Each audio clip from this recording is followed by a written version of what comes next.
be helpful for those following our channel and others who've taken an interest in what we're doing out here on the Kennard Homestead would be to share with you a few thoughts on the topic of stewardship and money management and self-sustainability questions and things like that.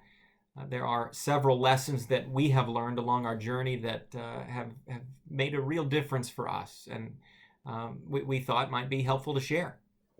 We sometimes get questions, and I know we certainly get a whole lot of raised eyebrows when people find out that a couple of years ago I made the big and I admit to you somewhat scary decision to give up my full-time status at the office where I've had the privilege of working now going on 15 years, and I dropped to part-time, voluntarily cutting a big percentage of my hours and pay, along with the company benefits that went along with that. Also, as a bivocational pastor at a relatively small church where I've also had the privilege of serving now going on 15 years. There were many of those years where in an effort to serve the church and to free the church budget to be used for other needs, I chose to voluntarily turn down and decline any compensation from the church and to minister there free of charge. In addition to that, early in our marriage, Amy and I made the decision that we wanted her to focus primarily on the home and being wife and mother, and for us not to grow too dependent on her needing to work outside the home to bring in a second income. So for most of our almost 14 years of marriage, Amy has not brought in a traditional paycheck to add to the family coffers. And people often ask us, how have we made all of that work? What does it look like behind the scenes and even on paper in the family budget to accommodate for those kinds of cuts in one's take-home income and yet to still make relative progress in their overall stewardship goals? How does it all add up?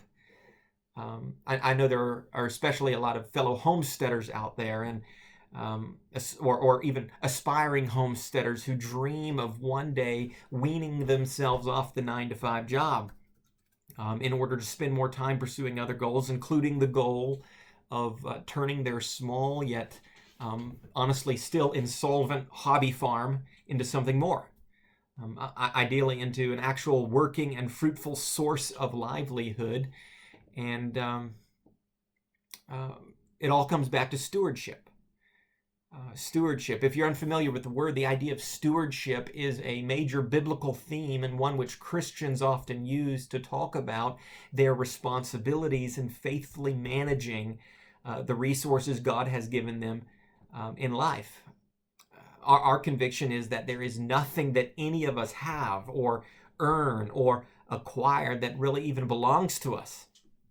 But that it's all the property of the Creator who by his own good pleasure has temporarily stewarded us all to different degrees and all in different proportions what we have ideally to be used for whatever purposes he intends.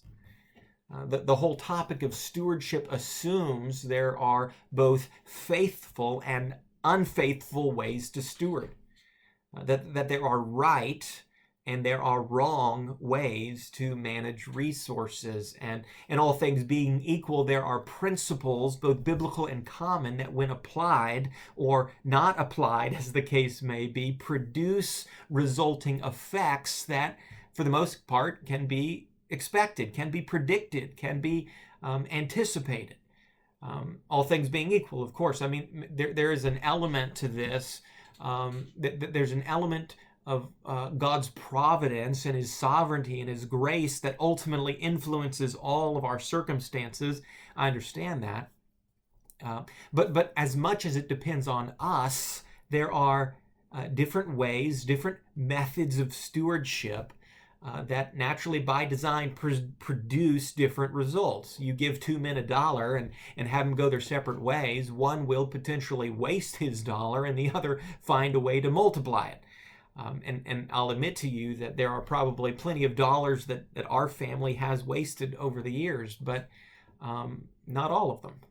Not all of them. By God's grace, I think we've even learned how to multiply some of them and to steward them in a deliberate way. So here's what I want to do. in some upcoming videos, I want to share some of what we're doing as relates to stewardship, so that you can see, and hopefully on a practical level, you can see how we think and how that translates into what has proven to work for us. And Lord willing, hopefully there's something we can say in all of this that helps somebody in their own stewardship goals. So that's what I plan to do in some upcoming videos. So if you haven't already subscribed, I encourage you to do that. And you can look forward to this little series as I put it together on stewardship. So God bless, and thanks for watching.